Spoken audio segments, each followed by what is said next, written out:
بسم اللہ الرحمن الرحیم۔ نبی کے نقش قدم صحابہ، وفا کا اونچا علم صحابہ، صدائے شاہ امم صحابہ، ادائے تاج حرم صحابہ، نبی کے نقش۔ ما كان محمد ابا احد من رجالكم ولكن رسول الله وخاتم النبيين وكان الله بكل شيء عليما۔ اللهم صل على محمد وعلى آل محمد كما صليت على إبراهيم وعلى آل إبراهيم إنك حميد مجيد۔ اللهم بارك على محمد وعلى آل محمد كما باركت على إبراهيم وعلى آل إبراهيم إنك حميد مجيد۔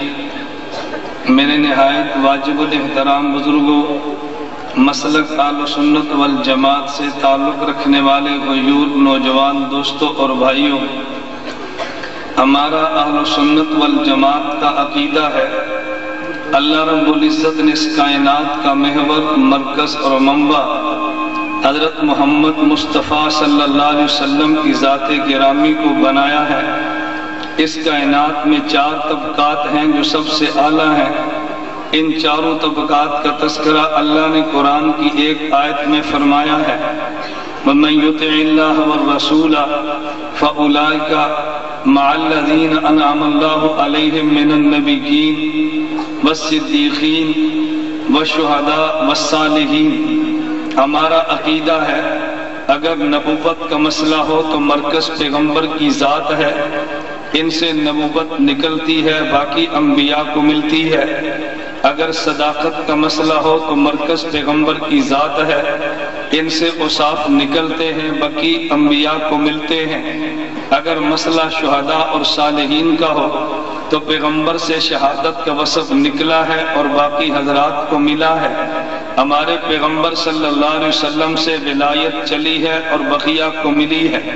میں بڑے اختصار کے ساتھ مسلک اہل سنت والجماعت کی وکالت کرتے ہوئے دلائل دوں گا، لیکن میرے دلائل آپ کو سمجھ تب آنے ہیں جب آپ نے میری تمہید سمجھنی ہے۔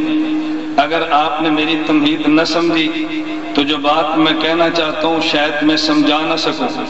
ہمارا اہل سنت والجماعت کا عقیدہ ہے اس کائنات کا مرکز پیغمبر کی ذات ہے، سب سے بڑا مقام نبوت کا ہے۔ ہمارے نبی سے نبوت نکلی ہے، باقی انبیاء کو ملی ہے۔ اسی وجہ سے ہمارے پیغمبر کو نبی اول بھی کہتے ہیں، نبی آخر بھی کہتے ہیں۔ یہ نبی اول بھی ہے اور نبی آخر بھی ہے۔ نبی اول اور نبی آخر کا نقطہ قاسم العلوم والخیرات مولانا محمد قاسم ننوتوی نے یوں سمجھایا ہے کہ جیسے آپ ادھر دیکھیں، اگر کاغذ پہ دائرہ بنانے کے لیے کوئی آدمی پرکار کے لیے لکیریں کھینچتا ہے تو اس میں پرکار کا ایک کونا وہ ہے کہ جو رکھا جاتا ہے لکیر کو کھینچنے کے لیے۔ ادھر دیکھیں، یہ ایک کاغذ ہے اور آپ نے دائرہ بنانے کے لیے پرکار رکھی ہے۔ یہ جو لکیر چلی ہے تو اسے لکیر کو دائرہ کہتے ہیں، اور جہاں پہ پرکار رکھی ہے تو اسے نقطہ کہتے ہیں، اس نقطے کو مرکز کہتے ہیں۔ اس لکیر کا نام دائرہ ہے۔ حضرت آدم سے لے کر عیسیٰ یہ دائرہ نبوت ہے، درمیان کا نقطہ یہ مرکز نبوت ہمارے پیغمبر ہیں۔ جب پرکار کی کھینچنے دائرہ بنانے کے لیے پرکار رکھی جائے تو مرکز بنتا تو پہلے ہے، لیکن نظر تب بنتا آتا ہے جب پرکار کو اٹھایا جائے۔ آدم سے لے کر عیسیٰ یہ دائرہ نبوت ہے، ہمارے پیغمبر یہ مرکز نبوت ہے۔ مرکز بنتا تو پہلے ہے مگر نظر بعد میں آتا ہے۔ اگر مرکز نہ ہو تو دائرہ بنا ہی نہیں کرتا۔ ہمارے پیغمبر وجود نبوت میں اول ہے، ظہور نبوت میں آخر ہے۔ نبوت چلی بھی ان سے ہے، نبوت ختم بھی ان پر ہے۔ میں کہتا ہوں صداقت وصف کا نام ہے، ہمارے پیغمبر اوصاف کا منبع بھی ہیں۔ توجہ ادھر رکھنا، ہمارے پیغمبر اوصاف کا منبع ہے۔ میں اوصاف کے منبع ہونے پہ دلیل وہ دینے لگا ہوں جو کئی بار آپ نے سنی تو ہے مگر دلیل پہ شاید توجہ نہ دی ہو۔ حضرت یوسف علیہ السلام پہ مصر کی عورت زلیخا فریفتہ ہوئی ہے تو زلیخا کو عورتوں نے تانے دیے، انہوں نے کہا زلیخا غلام پہ فدا ہوگی۔ زلیخا نے کہا تم نے غلام کو دیکھا نہیں، اس غلام کو قرآن حضرت یوسف کہتا ہے۔ زلیخا نے عورتوں کو بات سمجھانے کے لیے مصر کے محل میں ایک دسترخوان سجایا ہے۔ یوسف سے کہا اخرج آپ تشریف لائیں۔ یوسف آئے ہیں تو دیکھا دسترخوان بچھا ہے، عورتیں اوپر بیٹھی ہیں۔ جو حضرت یوسف کو دیکھا قرآن کہتے ہیں قطعن ایدیہن، اپنی انگلیاں کاٹ ڈالی ہے۔ امی عائشہ رضی اللہ عنہا نے اس میں ایک جملہ کہا ہے، میں اس جملے کو بطور دلیل کے پیش کرنا چاہتا ہوں۔ امی عائشہ رضی اللہ عنہا نے فرمایا لبامی زلیخا لو رأینا جبینہ لأثرن بالقطع قلوبہن علی الید۔ جن عورتوں نے زلیخا کو تانا دیا حضرت یوسف کو دیکھا ہے تو انگلیاں کاٹی ہیں، اگر میرے محمد کو دیکھتی تو دل کاٹ لیتی۔ امی عائشہ نے کیوں کہا ہے؟ میرا دعویٰ یہ ہے حضرت پیغمبر مرکز حسن ہے، حضرت یوسف شاخ حسن ہے، میرے پیغمبر سے حسن نکلا ہے، حضرت یوسف کو ملا ہے۔ اگر تو بدن کو دیکھے گا تیرے بدن میں جو دل ہے اسے مرکز بدن کہتے ہیں، تیرے بدن میں جو ہاتھ ہے اسے شاخ بدن کہتے ہیں۔ امی عائشہ سمجھانا یہ چاہتی ہیں لبامی زلیخا لو رأینا جبینہ لأثرن بالقطع قلوبہن علی الید۔ جس نے یوسف کو دیکھا ہے اس نے شاخ حسن کو دیکھا ہے تو اس نے شاخ بدن کو کاٹا ہے۔ اگر میرے محمد کو دیکھ لیتی تو یہ مرکز بدن تھا، یہ مرکز حسن تھا تو مرکز بدن کو کاٹ ڈالتی۔ اس لیے امی عائشہ نے سمجھایا کہ شاخ حسن کو دیکھا تو شاخ بدن کو کاٹا ہے، مرکز حسن کو دیکھ لیتی تو مرکز بدن کو کاٹ ڈالتی۔ لگے تو میرا پیغمبر نبوت کا بھی مرکز ہے، میرا پیغمبر نبوت کا بھی مرکز ہے، یہ صداقت کا بھی مرکز ہے۔ میرا پیغمبر اگر مرکز ہے تو ولایت کا بھی مرکز ہے۔ ولایت کے اعلیٰ درجے کو نبوت کہتے ہیں، نبوت کے اعلیٰ درجے کو ختم نبوت کہتے ہیں۔ اگر نبی جمع ہو جائے تو کلمہ اسی کا پڑھنا پڑتا ہے، اگر نبی جمع ہو جائے امامت اسی کی ہوتی ہے، شہادت بھی چلی تو میرے پیغمبر سے۔ اس تمہید کے بعد میری دلیل پہ غور کرنا، لگے تو میرا پیغمبر جو کہ مرکز ہے پوری کائنات کا، خدا نے دنیا میں جتنی چیزیں پیدا کی ہیں والذی خلق لکم ما فی الارض جمیعا، اس لیے پیدا کی انسان کو پیدا کرنا تھا۔ حضرت انسان کو پیدا کیا، حضرت آدم کو جو پیدا کیا ہے، کائنات کے پیدا ہونے کا سبب انسان ہے، انسان کے پیدا ہونے کا سبب آدم ہے۔ جب حضرت آدم کی باری آئی ہے تو خدا نے یوں اعلان فرمایا لولا محمد لما خلقتک، حضرت آدم اگر محمد کو پیدا نہ کرنا ہوتا میں تجھے بھی وجود نہ دیتا۔ کائنات پیدا ہونے کا سبب انسان ہے، انسان کی پیدائش کا سبب حضرت آدم ہے، آدم کی پیدائش کا سبب حضرت محمد ہے۔ تو پھر یہ بات کہہ دینا کہ میرے پیغمبر پوری کائنات کا منبع ہے، میرے پیغمبر پوری کائنات کا مرکز ہے، حضور کی ذات کی وجہ سے پوری کائنات کو وجود ملا ہے۔ میں اس تمہید کے بعد اب مسلک پہ دلیل دینے لگا۔ میں نے کہا جب پیغمبر مرکز ہے تو دنیا کا ضابطہ یہ ہے کہ جس کا مرکز جتنا تعلق ہو اسے اتنا ہی مقام ملا کرتا ہے۔ اگر تیری جماعت کے مرکز کا نام مسجد حق نواز ہے، سرگودا میں رہنے والا یہ بھی جماعت کا ہوگا، کراچی میں رہنے والا یہ بھی جماعت کا ہوگا، لیکن مقام تو اسے ملے گا جو اپنے مرکز میں رہتا ہے یا مرکز کے قریب رہتا ہے۔ میرے پیغمبر جو کہ کائنات کا مرکز ہے، جو مرکز سے جڑتا ہے مقام پاتا چلا جاتا ہے، جو مرکز سے دور ہوتا ہے مقام کم ملتا ہے، اور اگر مرکز سے کٹ جائے وہ جہنم میں چلا جایا کرتا ہے۔ میرے پیغمبر جو کہ کائنات کا مرکز ہے، میں اس لیے بات کہتا ہوں اہل سنت والجماعت کا عقیدہ ہے جہاں میرے پیغمبر آرام فرما ہے، جو میرے پیغمبر کی قبر کی مٹی ہے یہ دیکھنے میں تو مٹی ہے جس میں شعور بھی نہیں ہے، دیکھنے میں تو مٹی ہے جس میں حیات بھی نہیں ہے، یہ دیکھنے میں تو مٹی ہے جس میں علم بھی نہیں ہے، یہ دیکھنے میں تو مٹی ہے جس میں ادراک بھی نہیں ہے، لیکن کیونکہ مرکز انسانیت مرکز کائنات پیغمبر کے وجود سے ملی ہے۔ اہل سنت والجماعت کا عقیدہ ہے پیغمبر کی قبر کے مٹی کے ذرے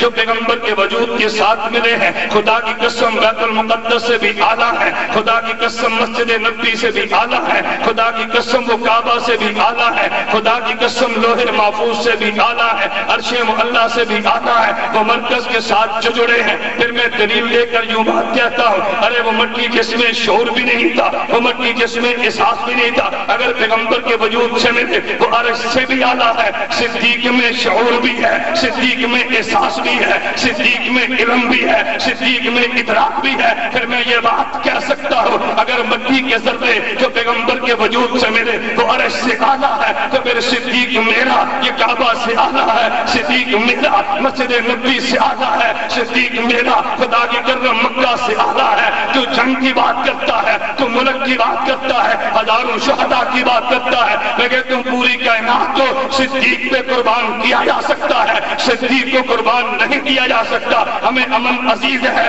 مگر صدیق پہ قربان ہوگا، ہمیں ملک عزیز ہے مگر صدیق پہ قربان ہوگا، ہمیں جان عزیز ہے صدیق پہ قربان ہوگی، مجھے ماں اولاد عزیز ہے صدیق پہ قربان ہوگی۔ ارے صدیق ملا جو پیغمبر سے ہے، پیغمبر سے مٹی مل جائے وہ آنا ہے، جو صدیق ساتھ تھا، ساتھ ہے، ساتھ رہے گا، بتاؤ کائنات میں اعلیٰ کیوں نہیں ہے؟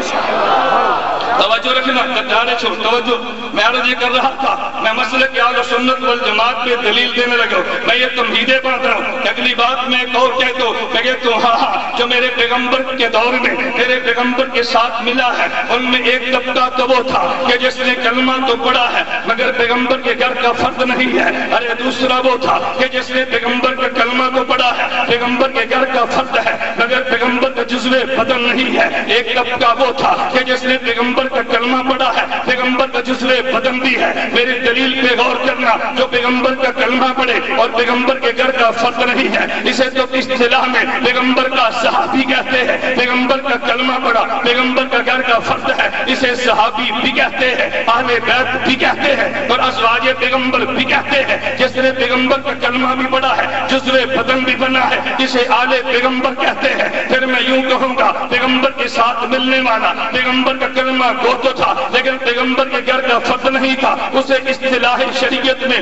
محض صحابی کہتے ہیں۔ اور جس نے پیغمبر کا کلمہ بھی پڑھا ہے، گھر کا فرد بھی بنا ہے، اسے صحابی بھی کہتے ہیں، زوجہ پیغمبر بھی کہتے ہیں۔ اگر پیغمبر کا کلمہ پڑھا، جزو بدن بھی بنا ہے، اسے صحابی بھی کہتے ہیں، آل بیت بھی کہتے ہیں۔ پھر میں یوں کہتا ہوں، پیغمبر کا کلمہ کو پیغمبر کے دور میں ایک وہ جماعت ہے جو اصحاب پیغمبر ہے، ایک وہ جماعت ہے جو ازواج پیغمبر ہے، ایک وہ جماعت ہے جو آل پیغمبر ہے۔ خدا نے 3 جماعتیں پیغمبر کو کیوں دی ہیں؟ کبھی تو نے دلیل پہ غور بھی کیا ہے؟ میرے نبی کی تمنا یہ تھی، خدا دین تو نے مجھے دیا ہے، میں نے دنیا میں جانا تو نہیں ہے لیکن مجھے وہ دے دے جو دین کھلا دے۔ خدا نے صدیق دیا ہے، اللہ تو نے دین تو مجھے دیا دنیا پہ غالب کرنے کے لیے، میں نے دنیا میں جانا پوری میں نہیں ہے، اللہ وہ دے دے جو دین کو غالب کر دے۔ خدا نے عمر بن خطاب دیا ہے لیکن تو صدیق آیا ہے دین پھیلانے کے لیے، عمر بن خطاب آیا دین کو غالب کرنے کے لیے۔ جب آپ مجھے دیکھیں گے میں پھر شروع کروں گا نا، میں آپ کا خطیب نہیں ہوں، میں آپ کا وکیل ہوں۔ توجہ ہے آپ، میں آپ کا خطیب نہیں ہوں، میں آپ کا وکیل ہوں۔ وکیل کے چہرے پر پریشانی نہیں آتی، آپ دیکھیں گے میں دلیل شروع کروں گا، آپ رک جائیں گے میں بھی رک جاؤں گا۔ شروع کریں بھائی، بولیے نا، جو کہتے ہیں شروع کرو، ہاتھ کھڑے کرو۔ بات سمجھ آئی؟ نہیں میں نے بولنا تو ہے انشاءاللہ، ابھی تو میں نے بات شروع نہیں کی، جو میں نے دلیل دینی آپ کے دماغ میں نہیں، میں نے کہاں تک پہنچانا ہے۔ میں صرف یہ کہہ رہا ہوں کہ آپ توجہ کریں گے، بات شروع کروں، بولیے نا، توجہ رکھنا۔ اب میری دلیل پہ ذرا غور کرنا، میں ایک جملہ کہنے لگا، ایک جماعت اصحاب پیغمبر ہے، بولیے ایک جماعت اصحاب، بولیے نمبر 2 جماعت ازواج پیغمبر، نمبر 3 جماعت آلے۔ یہ 3 جماعتیں کیوں بنی ہیں؟ اس کی وجہ میرے پیغمبر کی 3 تمنائیں ہیں، میری دلیل پہ غور کر، اس کی وجہ میرے پیغمبر کی 3 تمنائیں ہیں۔ خدا نے انہیں دین دیا ہے دنیا میں پھیلانے کے لیے، فرمایا میں نے صدیق جیسی جماعت دی ہے، اللہ تو نے دین دیا دنیا پہ غالب کرنے کے لیے، میں نے عمر بن خطاب جیسی جماعت دی ہے۔ ایک پیغمبر کا وصف جلال ہے جس کے مدر کو عمر بن خطاب کہتے ہیں ایک میرے پیغمبر کا وصف جمال ہے، ارے جس کے مدر کو ابو بکر صدیق کہتے ہیں، رات کی تنہائی میں تلاوت ہو رہی ہے، قرآن بلند آواز سے نہیں آہستہ ہے، ابو بکر قرآن آہستہ کیوں پڑھتے ہو؟ یہ ساتھ میں سونے والا اٹھ نہ جائے۔ عمر بن خطاب قرآن اونچی آواز سے پڑھتے ہیں، عمر آپ نے اونچی آواز سے کیوں پڑھا ہے؟ یہ ساتھ والا سویا کیوں ہے؟ یہ اٹھ کے کیوں نہیں پڑھتا؟ صدیق پہ غلبہ جلال کا جمال کا ہے، عمر پہ غلبہ جمال کا، عمر پہ جمال کا ہے۔ ہاں میں بات سمجھانے کے لیے کہ تو صدیق نے کلمہ پڑھا ہے، لوگ کلمہ پڑھ رہے تھے، دین پھیل رہا تھا، لیکن عمر بن خطاب آیا ہے تو کہا حضور اب دعوت گھر میں نہیں، اب یہ مسجد حرام میں ہوگی، پیغمبر نماز چھپتے نہیں، اب نماز کعبہ میں ہوگی،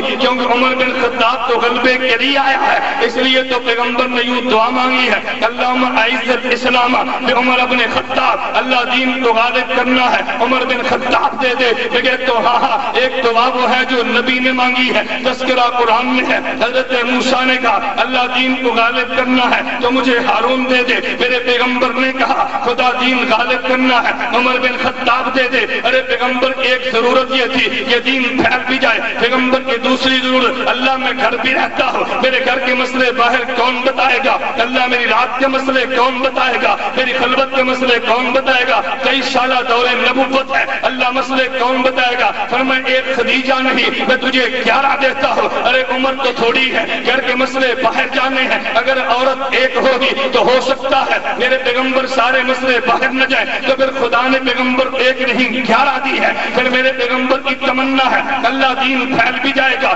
اللہ دین غالب بھی ہو جائے گا، لیکن میری ایک خواہش اور بھی ہے، والذی نفسی بیدی لوددت ان اقتل فی سبیل اللہ، اللہ میرا دل چاہتا ہے مجھے تیرے راستے میں قتل کر دیا جائے۔ میرے پیغمبر ہاں تیری تمنا تو ٹھیک ہے، لیکن تم نے یہ بھی سوچا ہے اگر تو قتل ہو گیا ابو جال بھی خوش ہوگا، اگر تو قتل ہو گیا عتبہ بھی خوش ہوگا۔ پیغمبر تیری تمنا پوری بھی کرنی ہے، ابو جال کی آنکھ بھی ٹھنڈا نہیں ہونے دینی، اللہ وہ کیسے ہوگا؟ تو میں دلیل کے طور پہ کہتا ہوں ہمیشہ اولاد باپ کا جزو بدن ہے، باپ کا کٹ کے اولاد کا کٹ جانا، باپ کا کٹ جانا ہے، اولاد کا قتل ہو جانا، باپ کا قتل ہو جانا ہے۔ خدا نے انتخاب کیا ہے حسین ابن علی کا پیغمبر کی تمنا پوری کرنے کے لیے، پیغمبر کی ایک تمنا خدا دین دنیا میں پھیل جائے، انتخاب اصحاب پیغمبر کا ہے، اللہ گھر والا دین باہر چلا جائے، انتخاب ازواج پیغمبر کا ہے، اللہ میں تیرے راستے میں کٹ جاؤ، انتخاب آل پیغمبر کا ہے۔ ارے سنی اصحاب پیغمبر کو بھی مانتا ہے،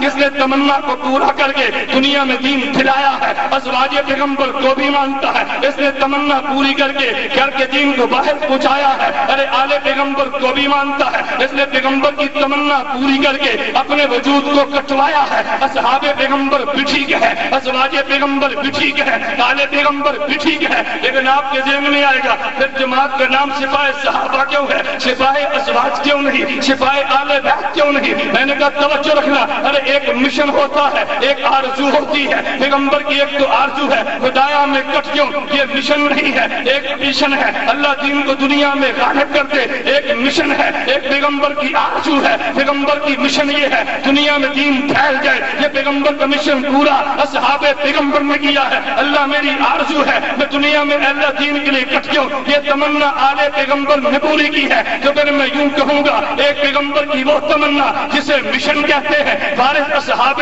پیغمبر ہے، ایک پیغمبر کی وہ تمنا جسے آرزو کہتے ہیں اس کے وارث آل پیغمبر ہے۔ ہم آرزو کو بھی مانتے ہیں لیکن دنیا میں پھیلانا پیغمبر کا مشن جو تھا تو نام سپاہ صحابہ رکھا ہے، اس کا معنی یہ نہیں تھا آل کو مانتے نہیں، اس کا معنی یہ نہیں تھا ازواج کو مانتے نہیں۔ آپ جلسے میں آئے ہیں پوچھو بھی کیوں آئے؟ کیا جی بیان سننا ہے، لیکن ممکن ہے کھانے کا انتظام بھی ہو، لوگ پوچھیں گے یار چاول نہیں کھانے، وہ جی چاول بھی کھانے ہیں لیکن وہ تو آرزو ہے، اصل تو میں گیا ہوں بیان سننے کے لیے۔ اگر کھانا نہ ملے اور بیان مل جائے بندہ کہتا ہے چھوڑ چاول کو، میرے آنے کا مقصد پورا ہو گیا۔ اگر چاول مل جائے بیان نہ ملے بندہ کہتا ہے نہیں نہیں آج آنے کا مقصد پورا ہی نہیں ہے۔ پیغمبر کی آرزو ہے، شہادت ہے، پیغمبر کا مشن ہے دین کو پھیلا دینا۔ ارے مشن کے وارث اصحاب پیغمبر ہیں، آرزو کے وارث آل پیغمبر۔